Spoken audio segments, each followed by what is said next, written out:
If you choose not to take control, you're giving control to someone else. 누군가와 대화할 때마다 끌려다니는 기분이 드세요? 대화에는 오직 두 부류만 존재한다고 전직 CIA 요원은 말합니다. 상대를 통제하는 자, 그리고 통제당하는 자. 그 주도권을 가져오는 법을 공개합니다. There's a rule of thumb that CIA teaches us that's scary but simple, right? And that rule of thumb is that you are either in control or you are under control. There is no other option, right? And it's one of those simple binary dichotomies that, we all use to teach people a simple truth. In reality, there are lots of other gradations between the two. But when you take that at face value, it's really about understanding that every day you have to choose whether to take control or whether not to take control. And understand that if you choose not to take control, you're giving control to someone else. 단순히 통제권을 쥐라고만 하는 게 아닙니다. CIA는 아주 구체적인 루틴을 사용하죠. 상대를 무장해제시켜 도파민을 터뜨리는 마법의 공식.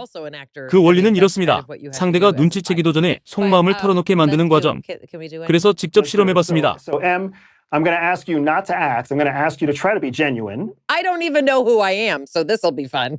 That's all right. So from what you've shared today, I already know you're a mom. And I already know that and I've watched your channel enough to know that you've been through a divorce, right? So let me start with this, M. I will start with, what did you do first thing this morning with your kids? What was the first thing you did with your kids today? My kids didn't stay over last night, and my other one's in college. But do you want me to take an example of when my kid was at my house?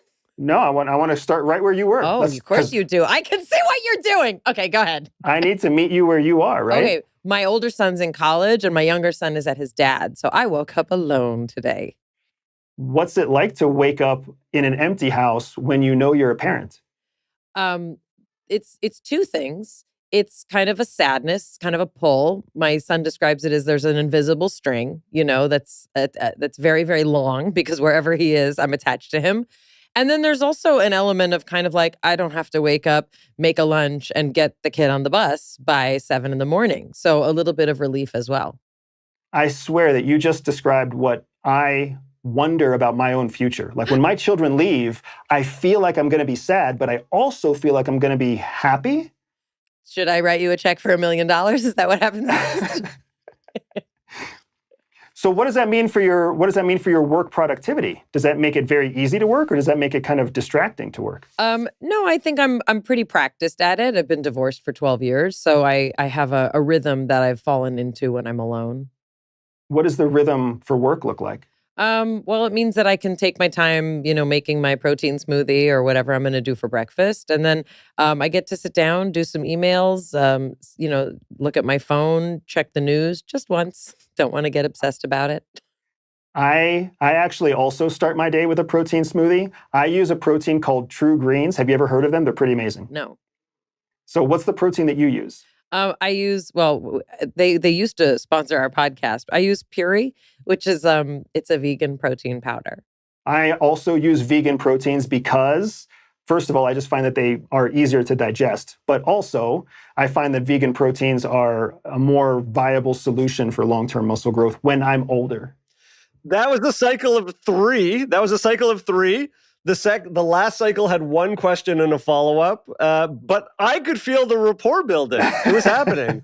Actually, the twisted part here is I now know a great deal about you, Em, but you still don't know anything new about me from that process, really. Right. I know that you start your day in the morning. I know that you like to move slow. I know that you have a child in college and a child that's at your husband's house. I know that you used to have a protein sponsor for this podcast. But what you're saying is that what you were able to do was establish rapport, establish trust, and this kind of connection without you actually having to reveal anything about yourself, so that if that's the relationship you need to establish out in the field, you haven't really given up anything of yourself. Correct. It's a tool that we call informational superiority. Now, you feel good being around me, hopefully, but you don't know anything about me. So when you meet your friend and you say, I met this guy, she's like, tell me about him. You're like, I actually don't know anything about him. But he's very interested in me, and that's what's most important. 상대는 나에 대해 아무것도 모르지만 나를 최고의 대화 상대로 기억하게 된다는 것. 정보적 우위를 점하는 것. 그것이 바로 대화의 진정한 기술입니다.